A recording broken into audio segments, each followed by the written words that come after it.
সরল দোলগতির সমীকরণের পর থেকে সরল দোলগতি সম্পন্ন কণার বেগ, ত্বরণ, তার উপর ক্রিয়াশীল প্রত্যানয়ক বল ইত্যাদি সংক্রান্ত বিষয় নিয়ে আলোচনা করব। এসো আগে সরণের সমীকরণটা আলোচনা করা যাক। আমরা x = a sin ওমেগা টিটা নিয়েছি। এটাকে আমরা একটু সাজিয়ে লিখলে x = a sin 2π/t t পেতে পারি। টিটা হলো পর্যায়কাল। যদি তুমি সরল দোলকটার দিকে তাকিয়ে দেখো, সরল দোলকটা তার মধ্য অবস্থান থেকে এ বিন্দু, এ থেকে পুনরায় ও থেকে পুনরায় বি হয়ে আবার ওতে, তার মানে এ থেকে এতে গেল, এ থেকে আবার ওতে ফিরলো, তারপর ও থেকে পুনরায় বি এবং বি থেকে শেষ পর্যন্ত ওতে যদি ফিরে আসে, তাহলে মোট যে সময়টা নেবে সেটা কি বলছি? সরল দোলগতি সম্পন্ন কণার পর্যায়কাল। এর সাথে সামঞ্জস্য রেখে আমরা বলি একটা বস্তু কণা যদি বৃত্তাকার পথে সমকৌণিক বেগ নিয়ে ঘুরতে থাকে, তাহলে ওই বস্তু কণাটির অবস্থান থেকে বৃত্তপথের যে কোনো ব্যাস, ধরে নাও ব্যাসটা আমি নিয়েছি এ ও বি, যে কোনো ব্যাসের উপর অঙ্কিত লম্বের পাদবিন্দু ও ব্যাস বরাবর সরল দোলকের ন্যায় গতি অনুসরণ করতে থাকে। তাহলে বস্তু কণাটা থেকে যে কোনো ব্যাস, এখানে ব্যাস নিয়েছি এ ও বি, তার উপর অঙ্কিত লম্বের পাদবিন্দু ও একেবারে সরল দোলকটির ন্যায় তোমার সরল দোলগতি সম্পন্ন করতে থাকে। যেমন পি বিন্দু যদি কিউ বিন্দুতে পৌঁছায়, তাহলে এই কিউ বিন্দু যে লম্বটা আঁকবো ব্যাসের উপর, তার পাদবিন্দু এন, সে মূল বিন্দু ছেড়ে এনে পৌঁছায়। এখন আমরা এটাকে নিয়েই আলোচনা করব এবং সরণ সময় লেখচিত্রটাও আঁকবো। এখন একবার লক্ষ্য করো, এই সরণ সময় লেখচিত্র আঁকবার জন্য আমরা কি কি করছি। এখানে আমাদের দেখানো আছে একটা নির্দেশ বৃত্ত, রেফারেন্স সার্কেল, এবং সেখানে রেফারেন্স পয়েন্টও একটা বলা আছে। এই পয়েন্টটা যখন বৃত্তপথে সমকৌণিক বেগ নিয়ে ঘুরতে থাকবে, বস্তুটার অবস্থান থেকে এবি ব্যাসের উপর অঙ্কিত লম্বের পাদবিন্দু ও ব্যাস বরাবর সরল দোলগতি সম্পন্ন করতে থাকবে। এই মুহূর্তে আমরা যেটা করব, একটা ছক তৈরি করব। জানো তো যে একটা গ্রাফ প্লট করতে গেলে তার বিন্দুগুলো দিয়ে একটা ছক তৈরি করতে হয়। এখানে আমরা টাইম আর বস্তু কণাটার মধ্য অবস্থান থেকে যে সরণটা হবে সেই সরণটা এখানে দেখাবো। সরল দোলগতি সম্পন্ন কণার সর্বোচ্চ বিস্তার যেটা, অর্থাৎ মধ্য অবস্থান থেকে সর্বাধিক যে দূরত্ব সে যাবে, সেটাকে এ দিয়ে প্রকাশ করা হয়েছে, বা শুধু এ। আর আমাদের এই নির্দেশ বৃত্তে এ হলো গিয়ে তার ব্যাসার্ধ।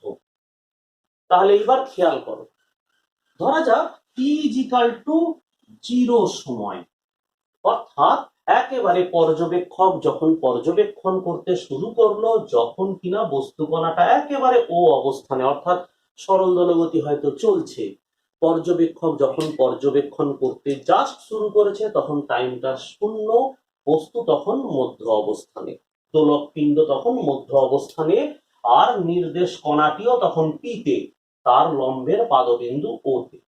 তাহলে আমরা মধ্য অবস্থান থেকে সরণ পরিমাপ করব। সেক্ষেত্রে সরল দোলগতি সম্পন্ন কণার সরণ হবে 0। তুমি অঙ্কেও বসাতে পারো। তুমি একবার লক্ষ্য করো, টি এর মান, স্মল টি এর মান তুমি যদি 0 বসাও, স্মল টি এর মান 0 বসালে দেখো গোটা সাইনের মানটা তুমি 0 পাবে।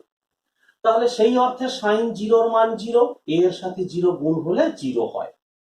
এবার বস্তু কণাটা, নির্দেশ কণাটা যখন পি অবস্থান থেকে এ অবস্থানে পৌঁছে যাবে, এই পৌঁছে যেতে কত সময় লাগবে? না দেখো, পি থেকে এ হয়ে এখানে আর একটা নাম দিয়ে দিই এস, পি থেকে এ হয়ে এস হয়ে বি হয়ে আবার পিতে পুরো একটা পাক সম্পন্ন করতে যে সময় লাগে সেটাকে আমরা বলি পর্যায়কাল। এখন সমকৌণিক বেগ নিয়ে কণাটা ঘুরছে, তাহলে খুব স্বাভাবিকভাবে পি থেকে এতে পৌঁছাতে তার সময় লাগবে T/4 সময়, পি থেকে এতে। আবার এ থেকে এসে আসতে সময় লাগবে আবার T/4। ভালো করে ভেবে দেখো, এ থেকে এসে। আবার খেয়াল করো, এস থেকে বিতে যেতে সময় লাগবে আবার T/4, এবং পরিশেষে বি থেকে পিতে আবার ফেরত আসতে সময় লাগবে T/4। তাহলে খেয়াল করে দেখো তো মোট সময় কতটা? T/4, T/4, T/4, চারটে T/4 এর যোগ করলে ক্যাপিটাল। তাহলে এবার ভাবো, পি থেকে এতে আসতে সময় লেগেছে T/4। তাহলে এই সময়ে সরল দোলক কোথায়? না বস্তু কণাটা নির্দেশ কণা পি থেকে এতে পৌঁছাবে, তাহলে লম্বের পাদবিন্দু ও ছেড়ে এন হয়ে শেষ পর্যন্ত এতে, তার মানে একেবারে প্রান্তীয় অবস্থানে, অর্থাৎ সরল দোলক এখন এই জায়গায়। তাহলে সরল দোলক পৌঁছে গেছে ক্যাপিটাল এ বিন্দুতে। ডান দিকের যে সর্বোচ্চ প্রান্তটাতে সরল দোলক যেতে পারে সেখানে পৌঁছে গেছে। তাহলে সরণ কতটা হলো মধ্য অবস্থান থেকে? মধ্য অবস্থান থেকে সর্বোচ্চ সরণ +1। এক কাজ করতে পারো, এই বিষয়টাকে তুমি অঙ্কে ফেলতে পারো। তাহলে অঙ্কে ফেললে তুমি কি পাবে দেখো, যদি এখানে T/4 বসাও তাহলে তুমি কি পাচ্ছ? টি আর টি কেটে যাচ্ছে, টি আর টি কেটে গেলে এই জায়গাটা থাকছে কত? না π/2 এর মান কত? +1। তাহলে +1 এলে এটা হবে +a।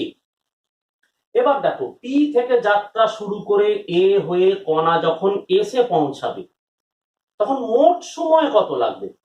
পি থেকে এতে T/4, এ থেকে এসে আসতেও T/4, তাহলে মোট সময় লাগছে T/2। আর এদিকে যদি দোলকটার কথা বিচার করো তাহলে দোলকটার কথা কি হবে? ও থেকে এতে গেছে T/4 সময়, আবার সেখান থেকে উল্টো পথে ফিরে আসবে, তাহলে আবার T/4, তাহলে মোট কত সময় নেবে? ও থেকে এ, এ থেকে আবার ও। তাহলে ছবি অনুসারে মোট সময়, এটা হলো মোট সময়, মোট সময় যেটা নিচ্ছে T/2। তাহলে এই সময় সে ফিরে এসেছে আবার আগের অবস্থানে, তাহলে সেখানে ছবি থেকে সরণ হচ্ছে 0। অঙ্ক সেটাকে সাপোর্ট করে কিনা, সমর্থন করে কিনা একবার দেখো। তুমি এইখানে টাইমটা T/2 বসাও। T/2 বসালে কি পাবে? 2 কাটবে, টিও কাটবে, তাহলে এটা হবে sin π। তাহলে sin π এর মান কত? sin π 0, তার মানে বিস্তার হবে 0। এবার ভাবো, সরল দোলক এবার এ থেকে ও হয়ে একেবারে বিতে পৌঁছে গেল। তাহলে বিতে যদি পৌঁছে যায়, তাহলে এখানে সরল দোলক পিণ্ডটা যদি বিতে পৌঁছে যায় তাহলে ভাবো তো আরো কত সময় লাগবে। তার মানে কি হলো, বিতে পৌঁছে যাওয়া মানে পি বিন্দু থেকে বস্তু কণা এ, এ থেকে এস, এস থেকে বি, তাহলে বস্তু কণাটি থেকে লম্বের পাদবিন্দুর সরণটা কি হচ্ছে? এই এন বিন্দুটা ও থেকে এতে গেছে, এ ছেড়ে আবার ও ছেড়ে আবার সে এনে, কখন? বস্তুটা যখন পি ছেড়ে এস হয়ে একেবারে বিতে পৌঁছাবে, পাদবিন্দুটা কি করবে তখন? এই বস্তুটা থেকে অঙ্কিত ব্যাসের উপর অঙ্কিত লম্বের পাদবিন্দু সে ও ছেড়ে এতে যাবে, এ হয়ে ও হয়ে পুনরায় বিতে পৌঁছে যাবে। তার মানে এখানে সরল দোলকের কি হচ্ছে? সরল দোলক ও ছেড়ে এতে যাচ্ছে, এ থেকে ও, আবার সেটা ও থেকে বিতে। তাহলে দেখো, ছবি অনুসারে এক্স অক্ষের ঋণাত্মক দিকে যেন সরণ ঘটছে, সেই সরণের পরিমাণ -a। আর সময় কত লাগছে? না 3T/4, T/4, T/4, T/4। তার মানে পি থেকে একেবারে ঘুরে কণাটার বিতে আসতে সময় লাগছে 3T/4। এবার ম্যাথামেটিক্স এসো, যে ম্যাথামেটিক্স তোমার এই শর্তটাকে মানছে কিনা। 3T/4, তুমি দেখো টি টি কাটো, তাহলে শেষ পর্যন্ত এটা থাকবে কি না, শেষ পর্যন্ত এখানে আসবে 3π/2। তাহলে ভাবো তো, সাইন 270 ডিগ্রি বা সাইন 3π/2, তার মান কত? সাইন 270 ডিগ্রির মান -1, তাহলে এখানে আসবে -a। এবার পরের স্টেপেতে যাও। বস্তুকণা যদি পি ছেড়ে এ হয়ে এস হয়ে বি হয়ে আবার পিতে চলে যায়, তার মানে সময় লেগে গেল তার টি পরিমাণ। তার মানে স্যার বস্তুটা কি না, দোলকপিণ্ড ও ছেড়ে এতে গেছে 1, এ ছেড়ে ওতে এসেছে 2, ও ছেড়ে বিতে গেছে 3 এবং পরিশেষে বি ছেড়ে পুনরায় ওতে ফেরত এসেছে। তাহলে এই যদি সম্পর্ক হয়, তাহলে এখন কি হবে না, দোলকপিণ্ড ওতে পৌঁছে যাওয়া মানে সরণ হচ্ছে 0। তাহলে ম্যাথমেটিক্স এটা সাপোর্ট করে কিনা দেখো। টি কেটে গেলে এখানে পাচ্ছি sin 2π। তাহলে sin 2π এর মান কত? sin 2π এর মান 0। তাহলে গোটাটা হবে 0। হ্যাঁ, তুমি চাইলে আর একটা স্টেপ বাড়াতে পারো, তাতে কি হয়, গ্রাফ সম্পর্কে ধারণাটা আরো ভালো হয়। তা কি করবে না, ধরে নাও পি বিন্দু থেকে যাত্রা শুরু করে বস্তুকণা পিতে পৌঁছেছে, তারপর আরো সে এ বিন্দুতে এগিয়ে গেছে, মানে বি থেকে যাত্রা শুরু করে এ হয়ে এস হয়ে বি হয়ে পিতে গেছে, গিয়ে এখানে থামেনি, এরপর আরো খানিকটা দূরত্ব অতিক্রম করে এ বিন্দুতে গেছে, তার মানে সে আরো t/4 এর পথ বেশি গেছে। তাহলে মোট সময় এখন 5t/4। তাহলে আরো খানিকটা সময় বেশি গেলে সে আবার, অর্থাৎ মধ্যবিন্দু থেকে যাত্রা শুরু করে এ হয়ে ও হয়ে বি হয়ে ওতে ফেরতে আসার পর সে আর থামেনি, আবার গেছে এখানে। তাহলে সেই হিসাবে বিস্তার হবে +a। তাহলে এখানে দেখো 5t/4 বসাও, ক্যালকুলেশন করলে কত আসবে? ক্যালকুলেশন করলে পাবে 5π/2। তাহলে sin 5π/2 তার মান হবে তোমার +1। তাহলে দেখো আবার +1। এইবার ভাবো, এটাকে যদি আমরা গ্রাফে প্লট করি, গ্রাফ বলতে কি বোঝাতে চাইছি? গ্রাফ বলতে এরকম, এখানে আমরা দুটো অক্ষ নেব, একটা এক্স অক্ষ, এই এক্স অক্ষের দিক বরাবরকে আমরা রাখবো সময়, অর্থাৎ সরল দোলগতি সম্পন্ন কণার সময় স্মল টিটাকে, আর ওয়াই অক্ষ বরাবর এই বস্তুকণাটার যে সরণ হচ্ছে সেই সরণটাকে রাখবো। বস্তুকণার সরণটা থাকবে ওয়াই অক্ষ বরাবর। তাহলে এখানে দেখো সর্বোচ্চ সরণ হয়েছে +a, চিহ্নের ভিত্তিতে সর্বোচ্চ বলতে এটাই বোঝাতে চেয়েছি, আর উল্টো দিকে -a। এবার সময় অক্ষটাকে কতগুলো ধাপে ভাগ করে নিই। ধাপগুলো আর কিছু নয়, সময়ের রেসপেক্টে। তাহলে সময়ের রেসপেক্টে যদি ভাগ করি কতগুলো ধাপে, তাহলে আমরা কি পাচ্ছি একবার দেখে নাও। ছোট বড় একটু হতে পারে, কারণ স্কেল ফেলে আঁকলে সেটা ব্যাপারটা একটু ভালো দেখাতো।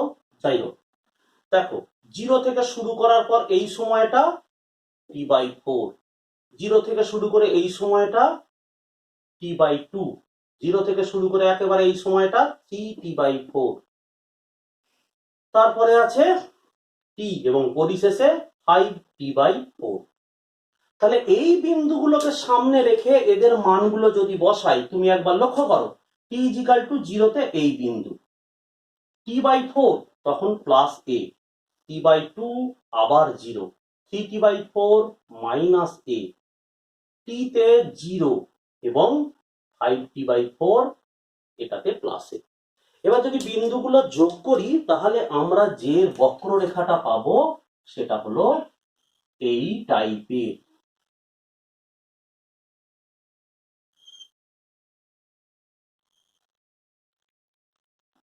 তাহলে দেখো আমরা বোর্ডে যেটা আঁকলাম, একটা সরল দোলগতি সম্পন্ন কণার বেগ সরণের লেখচিত্রটা কেমন হতে পারে।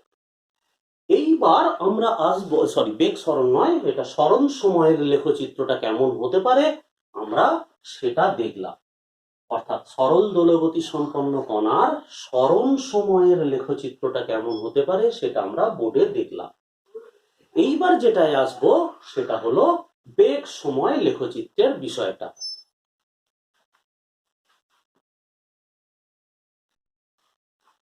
এবার এসো বেগ সময় লেখচিত্র, সরল দোলগতি সম্পন্ন কণার বেগ, বেগের ফর্মুলাটা আমরা কি করে পেতে পারি? V is equal to dx by DT.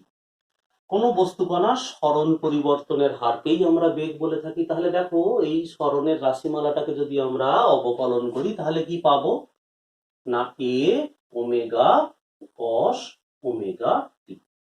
তাহলে এটাই হলো গিয়ে সরল দোলগতি সম্পন্ন কণার বেগের রাশিমালা। এটাকে আবার একরকম ভাবে লিখি, দেখো দেখি এটাকে এর পর আমরা কি লিখতে পারি? এ ওমেগা কস ওমেগাটাকে লিখছি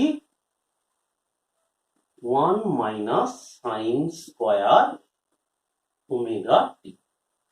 এবার একবার খেয়াল করে দেখো এই সাইন ওমেগা টির মানটা আমি কি লিখব? ওপরের সমীকরণটা একবার খেয়াল করো। ওপরের সমীকরণটা খেয়াল করলে দেখবে x is equal to a sine omega t এটা আছে। তাহলে একবার ভাবো তো এই সাইন ওমেগা টির মান থেকে নিয়ে যদি আমি এখানে বসাই তাহলে আমি কি লিখব না, ভি ইজ ইকাল টু আমাদের লিখতে হবে এ ওমেগা। এখানে দেখো এই রুটটা যখন বসিয়েছি তখন আমাদের হিসেব মতো অঙ্কের নিয়ম মেনে প্লাস মাইনাস বসানোর কথা। এবার এইখানে কি রুটের ভেতরে থাকবে? এই জায়গাটা থেকে আমরা লিখতে পারি 1 মাইনাস এক্স এর স্কয়ার বাই এ স্কয়ার। এইবার তুমি যদি এটাকে লসাগু করে এগিয়ে নিয়ে যাও তাহলে কি পাবে? V is equal to a omega root over a square minus x square by a square. এবার খেয়াল করো এটা যদি রুটের বাইরে বার করো অবশ্যই এখানে প্লাস মাইনাসটা থাকবে। V is equal to plus minus A omega. তাহলে দেখো A square minus x square by A, রুটের বাইরে আনলাম, তাহলে এটা কাটলে ভি এর মানটা কি হবে? আমরা এই পাশেই লিখি, ভি এর মানটা হবে V is equal to plus minus, এখান থেকে তাকিয়ে দেখো এটা কেটে যাচ্ছে omega root over a square minus x square. এই হলো গিয়ে তোমার বেগের রাশিমালা, যেটা কিনা এটা হবে আমরা যেটা দেখতে পাচ্ছি। এবার এসো আমরা সময়ের সাথে সাথে সরল দোলগতি সম্পন্ন কণার সরণ বেগ এরা কেমন ভাবে পরিবর্তিত হয় দেখা যাক। তাহলে দেখো টি ইজ ইকাল টু যখন 0, আমরা আগের চার্টে দেখেছি টি ইজ ইকাল টু যখন 0 অর্থাৎ একটা বস্তু কণা সরল দোলগতি সম্পন্ন করছে, পর্যবেক্ষক তাকে দেখতে শুরু করলো, প্রথমেই হয়তো তার চোখ পড়েছে সরল দোলকের এখানে, যখন সরল দোলকটা গতিশীল হয়ে ও থেকে এ এর দিকে যেতে চাইছে ঠিক সেই মুহূর্তে। তাহলে টি ইজ ইকাল টু 0-তে সরণ তখন এ, এটা আমরা আগে পেয়েছি। আচ্ছা এইবার দেখো তোমার কাছে দুটো রাস্তা আছে, তুমি দুটো রাস্তার যে কোনো একটা অ্যাপ্লাই করতে পারো।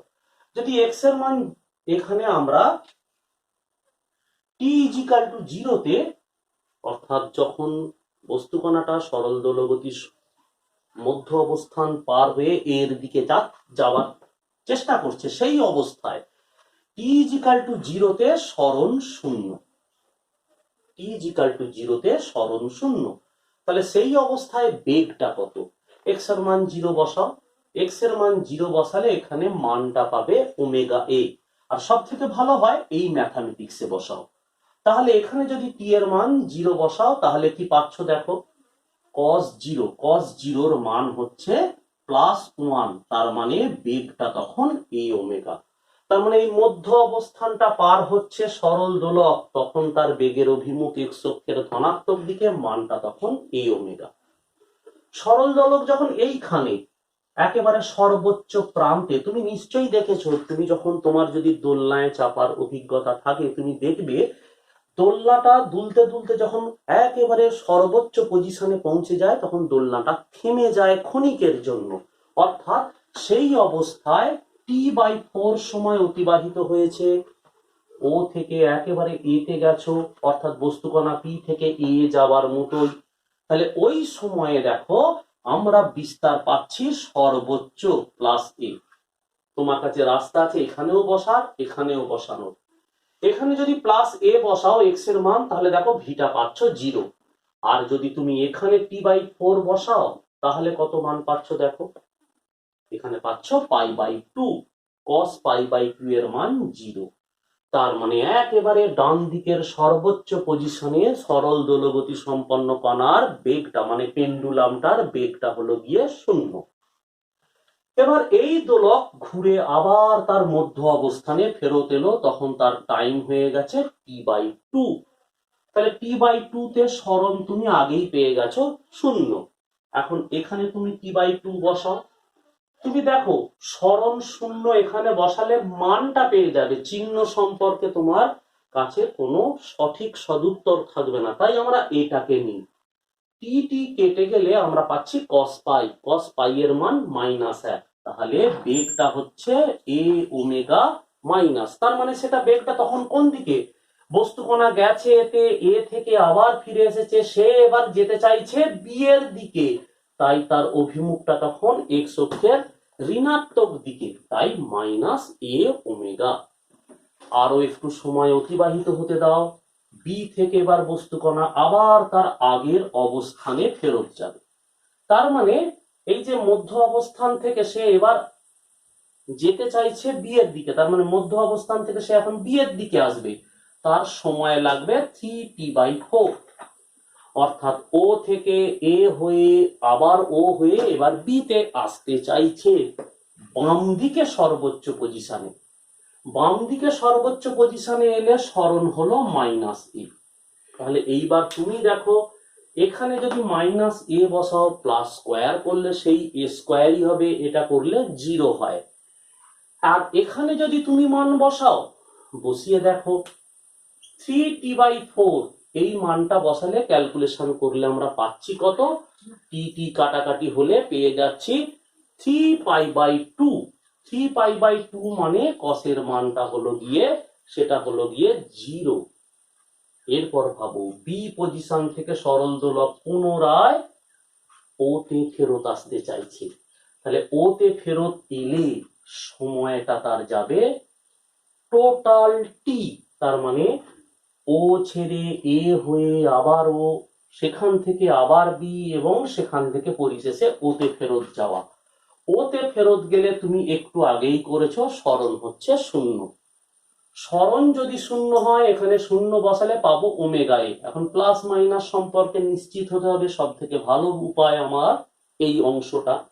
তাহলে এইবার এখানে তুমি যদি মানটা বসিয়ে দাও যে এখানে টোটালটি, তাহলে cos 2 পাই এর মান কত, +1। তাহলে বেগটা হবে +a ওমেগা। তাহলে দেখো সরণ, সময় আর বেগ তারা দুজনে কিভাবে পরিবর্তিত হয়েছে। এবার এসো এটাই যদি আমরা লেখচিত্রে একসাথে প্রকাশ করি, বেগ আর সরণ একটা সরল দোলগতি সম্পন্ন কণার সময়ের সাথে কিভাবে পরিবর্তিত হয়, তাহলে কি রূপ দেখতে হয় দেখো।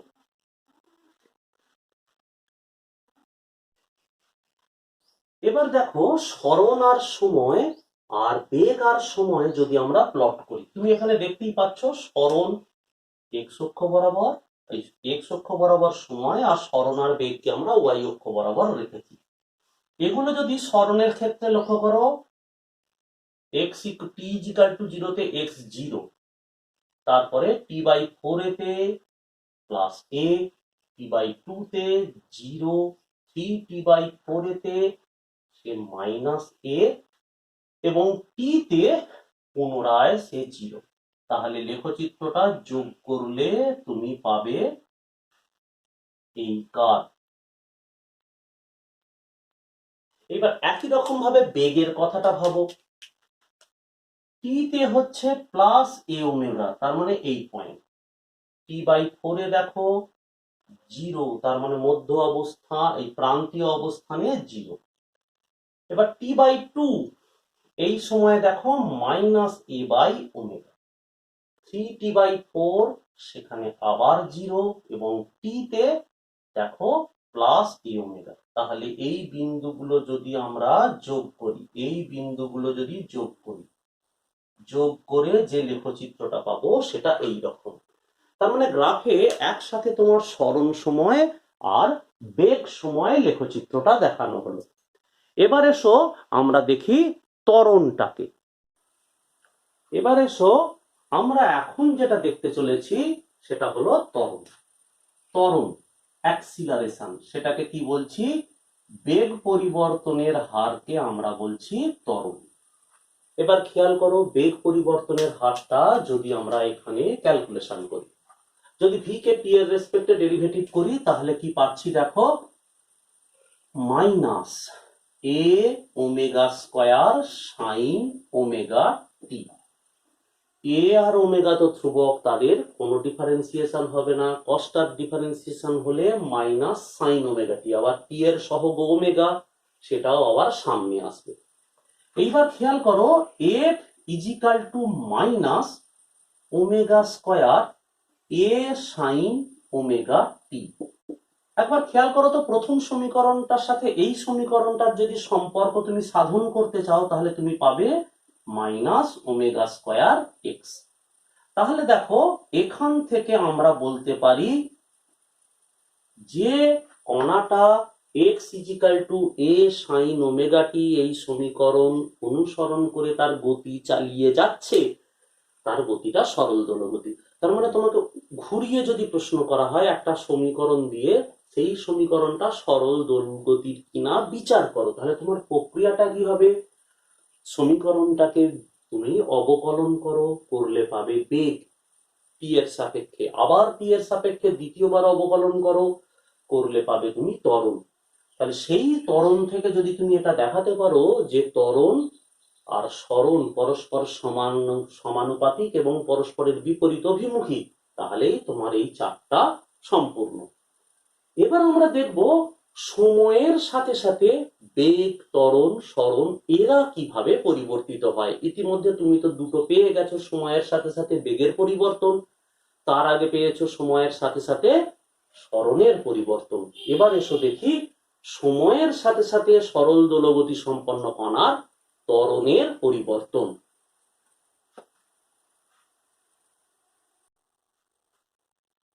টি ইজিক্যাল টু 0 সময়, টি ইজিক্যাল টু 0 মানে পর্যবেক্ষক তখন দোলক পিণ্ডটাকে মধ্য অবস্থানে দেখছে, সরণ তার হলো গিয়ে 0। তুমি আগের চারটা দেখতে পারো, এই অবস্থানে তখন কণাটার বেগ সেটা হলো এক্স অক্ষের ধনাত্মক দিক বরাবর, অর্থাৎ সরল দোলগতি সম্পন্ন কণা যখন মধ্য অবস্থান অতিক্রম করছে তখন তার বেগটা হলো গিয়ে সর্বোচ্চ ওমেগায়। তাহলে ত্বরণ কত? দেখো x0 তুমি এখানে বসাও, মানটা পাবে 0। তাহলে ত্বরণ হয়ে গেল 0। এইবার ভাবো t/4 সময় পরে বস্তু কণা এখানে, তার মানে তার বিস্তারটা হলো সর্বাধিক প্লাস a। এই সর্বাধিক বিস্তারের সময় বেগ হয় 0। তাহলে এই সরণ x এর মান এই সমীকরণে বসাও, তাহলে ত্বরণের সর্বাধিক মানটা হবে ওমেগা স্কয়ার এ, কিন্তু অভিমুখ হবে কোন দিকে? সরণ যেদিকে ক্রিয়া করবে বস্তুর উপর ক্রিয়াশীল ত্বরণ ঠিক তার বিপরীত অভিমুখে। এবার দেখো বস্তু কণা এ থেকে আবার দুলতে দুলতে ওতে ফেরত আসবে যখন টাইমটা হবে t/2, তখন সরণ 0। আবার ওই অবস্থানে বেগটা হবে ওমেগা এ, কিন্তু অভিমুখ হবে এক্স অক্ষের ঋণাত্মক দিকে। তাহলে সেই সময় সরণ 0 হলে ত্বরণ 0, তার মানে মধ্য অবস্থানে বেগের মানটা সর্বোচ্চ, ত্বরণ 0, সরণ 0। এবার এসো 3t/4 যখন এই দোলক চলে যাবে বি তে, তখন সরণ হবে সর্বোচ্চ, তার অভিমুখ হবে এক্স অক্ষের ঋণাত্মক দিকে যদি ধরি। তাহলে দেখো বেগ তখন আমরা আগেই পেয়েছি 0, তাহলে সেই সময় ত্বরণটা কোন দিকে? বস্তু তো সরে এসেছে বি এর দিকে, সরণ যেহেতু মাইনাস এক্স, মাইনাস এ, এখানে মানটা বসালে পাবো ওমেগা স্কয়ার এ, তবে কিনা প্লাস। তার মানে সরণ যেদিকে ত্বরণ তার বিপরীত অভিমুখে। এবার খেয়াল করো যখন সময়টা আরো পার হয়ে যাবে। এবার কি সময়ে তখন বস্তুকণা কোথায়?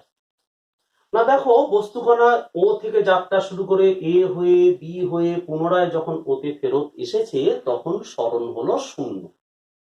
আর তখন দেখো তোমার বেগটা কত? না তুমি এর আগে পেয়েছো, আবার যখন ফিরে আসবে তখন বেগটা হবে ওমেগা এ আর ত্বরণ হবে 0। তাহলে এই চার্টটা দেখে বুঝতে পারছো যে বস্তুকণাটা সরল দোলগতি সম্পন্ন করছে তার বেগের সর্বোচ্চ মান হলো ওমেগা এ। আর তুমি আরো একটা বিষয় লক্ষ্য করো, ত্বরণের সর্বোচ্চ মান সেটা কত? সে যে কোনো সময়ই হোক না কেন, না তার সর্বোচ্চ মান ওমেগা স্কয়ার ই। এটা মাথায় রেখো, অঙ্ক করতে সুবিধে হবে। এবার এখানে একটা মজার বিষয় আছে, তুমি দেখো খুব সহজে এইটার বাইরে আমি কথা বলছি, গতি শক্তি নিয়ে যদি কথা বলি, এই যে বস্তুকণাটা সরল দোলগতি সম্পন্ন করছে তার কথাটা বিচার করো, তার গতিশক্তি, তার গতিশক্তির রাশিমালাটা কি? ই কে সমান। খেয়াল করে দেখো তার গতিশক্তিটা তুমি কত সহজে বসাতে পারো। না তুমি তো জানো গতিশক্তির ফর্মুলা, যে কণাটা সরল দোলগতি সম্পন্ন করছে তার গতিশক্তির ফর্মুলা ই কে সমান হাফ এম ভি স্কয়ার। এইবার পরপর ভি এর মানটা বসাও, তাহলে দেখো ভি এর মান যখন ওমেগা এ তখন তার গতিশক্তির রাশিমালাটা হবে হাফ এম ভি স্কয়ার, তার মানে ওমেগা স্কয়ার এ স্কয়ার। কখন সেটা?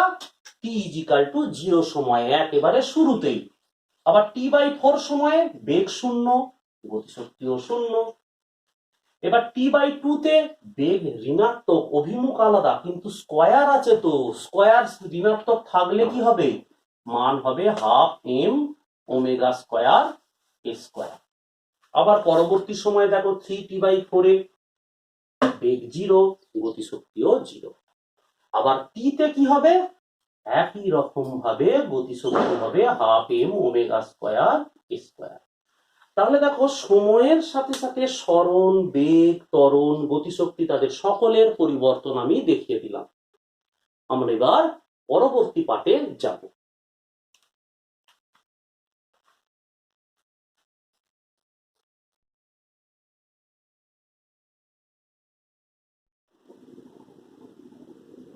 এখন দেখো আমরা সরণ, বেগ, ত্বরণ এই রাশিমালাগুলোকে আরো একটু পরিবর্তন করে লিখেছি। অর্থাৎ সরল দোলগতি সম্পন্ন কণার সরণের রাশিমালাটা লক্ষ্য করো, তারপর লক্ষ্য করো বেগের রাশিমালাটা। দেখো সরণ আর বেগের রাশিমালাটার দুটোর দশাটাকে ভালো করে লক্ষ্য করো। কস ওমেগা টি, এটাকে সাইন লিখেছি। তুমি জানো sine omega t plus pi by 2 এটা মানে কস হয়, এবং এইটা পড়ছে তোমার omega t plus pi by 2 মানে সেকেন্ড কোঅর্ডিনেটে, কাজেই সেখানে সাইনের মানটা পজিটিভ।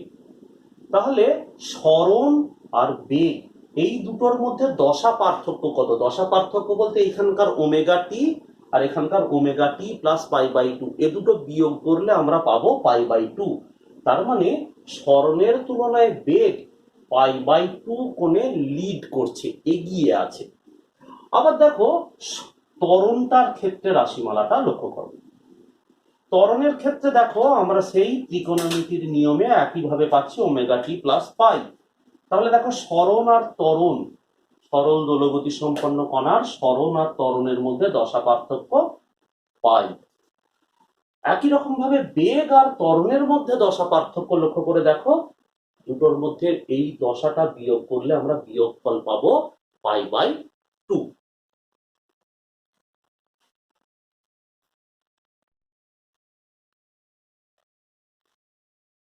এবার এসো সরল দোলগতি সম্পন্ন কোনো একটা কণার আমরা স্থিতিশক্তির রাশিমালা গণনা করি। ধরা যাক এম ভরের একটি বস্তু কণা, এম ভরের একটি বস্তু কণা এ বিস্তার সহ এবং ওমেগা সমকৌণিক বেগ নিয়ে সরল দোলগতি সম্পন্ন করছে। ধরা যাক এম ভরের একটি বস্তু কণা এ বিস্তার এবং ওমেগা সমকৌণিক বেগ সহ সরল দোলগতি সম্পন্ন করছে। কোনো এক মুহূর্তে মধ্যবিন্দু থেকে বা সাম্য অবস্থান থেকে তার সরণ হলো এক্স। তাহলে আমরা কি বললাম, ধরা যাক এম ভরের একটি বস্তু কণা এ বিস্তার ওমেগা সমকৌণিক বেগ সহ সরল দোলগতি সম্পন্ন করছে। কোনো এক মুহূর্তে কণাটি তার মধ্য অবস্থান থেকে এক্স দূরত্বে অবস্থান করছে। ওই অবস্থানে কণাটির বেগ ভি। ভি সমান আমরা কি জানি না, ওমেগা এখানে √over a square minus x square. এখন এক্স অবস্থানে অর্থাৎ মধ্য অবস্থান থেকে এক্স দূরে থাকার সময় কণাটির উপর ক্রিয়াশীল প্রত্যানয়ক বল অর্থাৎ যেটা সরণের বিপরীতে ক্রিয়া করছে সেটার মান এবং চিহ্ন সমেত বসালে হয় এম ওমেগা স্কয়ার এক্স।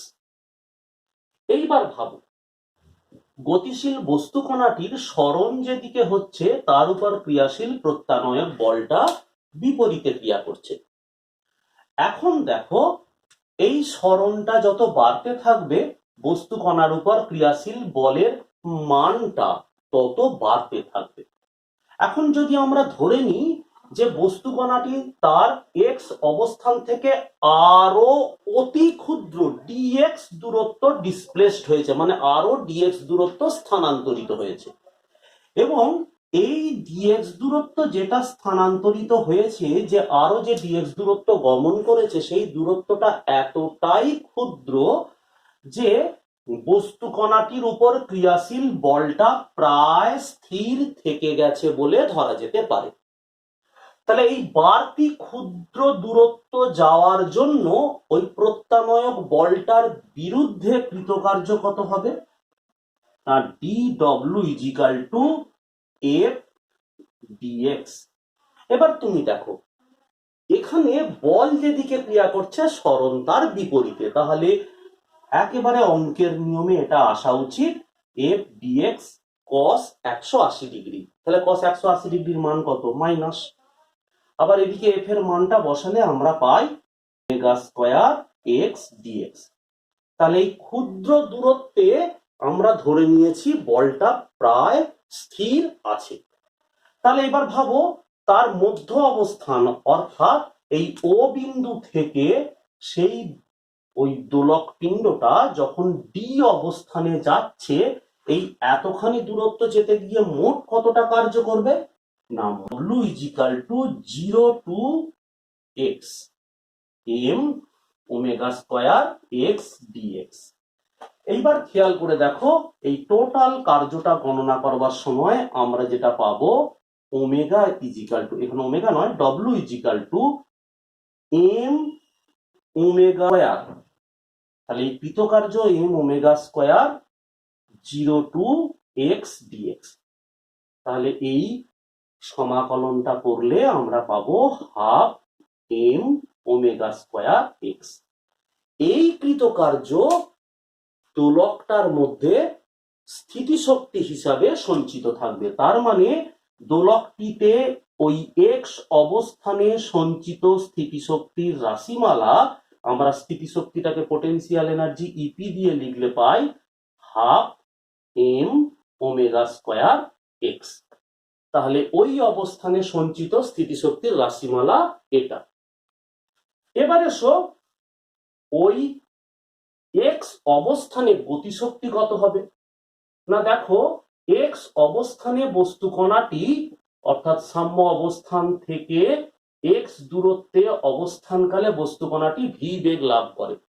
তাহলে তার গতিশক্তি হবে ই কে সমান হাফ এম ভি স্কয়ার। তাহলে খেয়াল করে দেখো এই মানটা যদি আমরা বসিয়ে দিই তাহলে হাফ এম ওমেগা স্কয়ার, ভালো করে দেখো এইটার যদি স্কয়ার বসে তাহলে এ স্কয়ার মাইনাস এক্স স্কয়ার। তাহলে একই রকম ভাবে আমরা দুটো জিনিস পেয়ে গেলাম, গতিশীল বস্তু কণাটার এদিকে স্থিতিশক্তির রাশিমালা পেলাম আর এদিকে পেলাম গতিশক্তির রাশিমালা। এখন এই দুটো রাশিমালাকে ভালো করে লক্ষ্য করো, এই দুটো রাশিমালা থেকে শেষ পর্যন্ত আমরা কি পেতে পারি।